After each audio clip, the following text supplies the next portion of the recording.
নক্ষত্র যদি আপনার হয়ে থাকে ভরণী, ভরণীর বেসিক্যালি পার্টনার রিলেটেড একটু প্রবলেম আছে, পার্টনারের সাথে আন্ডারস্ট্যান্ডিংয়ের প্রবলেম হতে পারে।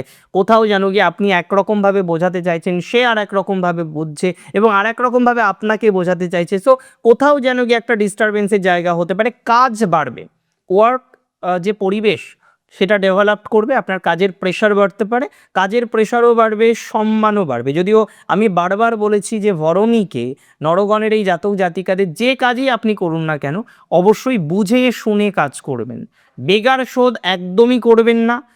সিগনিফিকেন্টলি আপনি নিজের মানুষ ভেবে অনেক সময় কাজ করেন, তারপরে গিয়ে দেখেন না তার থেকে ভৃত্য সুলভ আচরণ হচ্ছে, সেই জায়গা থেকে দূরে থাকুন, স্কেপ করুন জায়গাটিকে।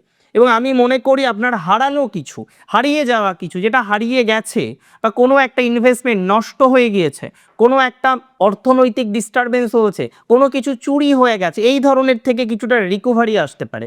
শেয়ার মার্কেট বুঝে করতে পারলে অনেক বেটার রেজাল্ট আসবে। তবে শুধুমাত্র রিস্ক নিয়ে শেয়ার মার্কেট করি, কিছু বুঝি না, তারা কিন্তু সচেতন থাকবেন, কারণ এমন একটি গ্রহ সংযোগ আছে আইদার আপনাকে প্রচুর লাভ দেবে অথবা ঠিক উল্টোটা কিন্তু ঘটতে পারে। চাপ কিছু কিছু ক্ষেত্রে কমবে এবং বেহিসেবি কিছু বিষয় থেকে বেরিয়ে আসতে পারবে।